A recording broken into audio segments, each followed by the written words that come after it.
Okay, so well, what if we're someone who is conflict avoidant? That's not me. Is it possible to handle conflict in healthy ways when we try running away from it often?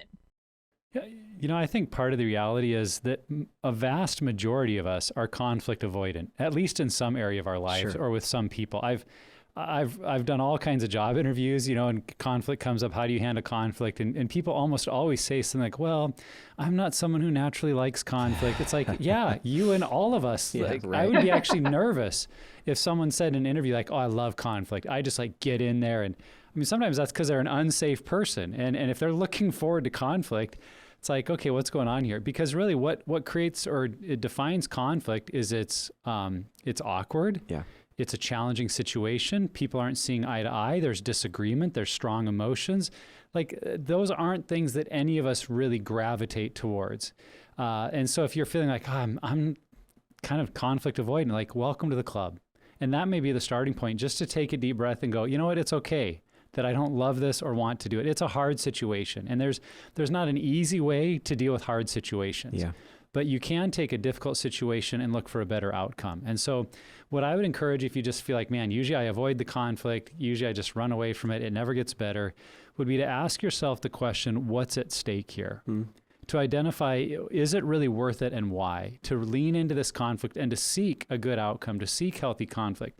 Because I think there is another side of this. For my wife and I around the holidays, there have been a few certain situations that in our 23 years of marriage now, we have attempted to lean into some areas of conflict in family situations. And regardless of our approach, it has not gone well. And so there are some places we've asked that question, like, what's at stake? Is it worth it? And our answer right now is, it's not. We don't have any confidence that things will get better if we continue to address this. And so we have found ways to have healthy guardrails. Yeah. And avoid those situations or those people. And you might be there as well. But hopefully if you can see the other side of, man, no, what's at stake is we could actually have a stronger relationship. Things could actually get talked about that no one seems to talk about.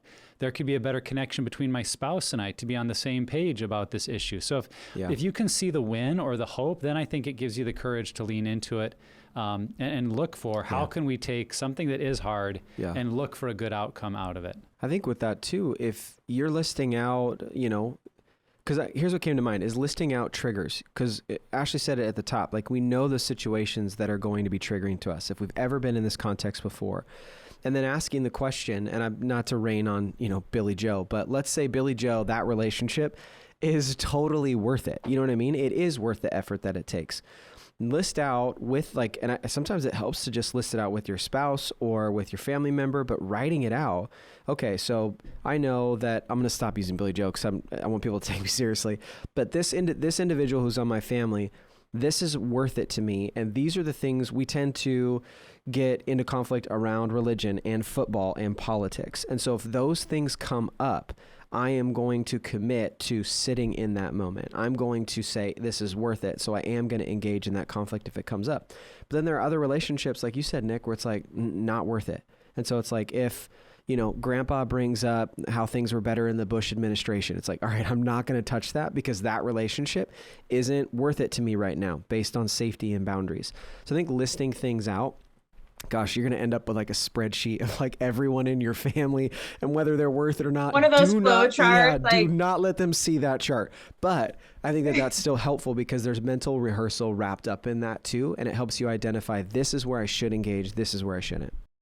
I think the mental rehearsal is so big because I also have like you have people who maybe haven't worked through their own triggers and traumas and health and recovery. They have not done any work like that. And so they're the ones that it's always somebody else's fault. They're not going to take ownership. And that's sad to say, but that's reality. And so you kind of can have two tracks. I mean, I was joking about having a flow chart, but seriously, if you're able to go to somebody honestly and share your feelings and use I statements and they're receptive and you're able to talk through it and make a plan going forward, like my mom and I did when, she wanted to badger me over and over about certain topics. I'm like, can you just tell me once and then like give me the dignity and respect to choose as an adult after that?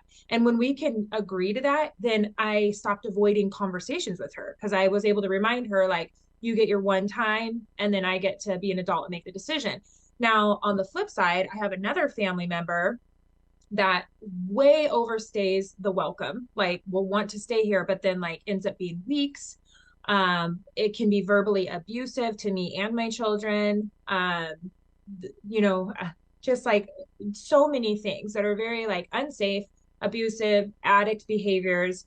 And I love this person, but when I tried to have the conversation of like, I need a time frame. I want you to be welcome in my home, but I need to know when, because we have a routine. I work from home. I need privacy with my work. You know, when you come, I have to put my kids out of their room, and I don't want them really being out of their room for an indefinite amount of weeks because it causes them anxiety. I would love for you to come to the holidays, but I need to know what this looks like. Like, are you going to be here a month, or are you going to be here 3 days? And when that wasn't received well at all, it was like, oh, you with your big boundaries and your house that you can't share with people. And, you know, it's like, oh, okay, this isn't safe. And so I had to put the boundary up of, until we can have this conversation and you can respect that I'm running a family here and I work from home and I love you to pieces, but I need to know when you're coming and when you're going. And I need to know that you're not going to get verbally abusive with me or my kids in order for you to stay. And until we can have that conversation and agreement, you can't come. And that sucks that I have to say that, but that's the line I have to draw. So I think it just, you know, it so much of it depends on the other person of how the relationship's going to move forward. And then just big picture with going into the holidays, you can have Thanksgiving. Like for us, birthday season starts in September, and then everybody's October, and then November and December. So it's like this 4 month stretch of holidays and birthdays. And so John and I have to lay all those out and say, we need breaks in between. We cannot do all those things. So which ones are we going to do this year? Which ones are we going to do at our house? Because that's a different level of energy used. Um, and then like with Hanukkah, because we have two different like religions in our family, it's like there's so many things in December. And so we really have to pre-plan scheduling margin. And then you enter in your kids' Christmas things and work Yeah. Christmas party. Yeah. So it's a lot of planning going Totally. into the season. Yeah. And I think, and I would say what you're doing with that family member of setting that boundary and maintaining that is healthy conflict.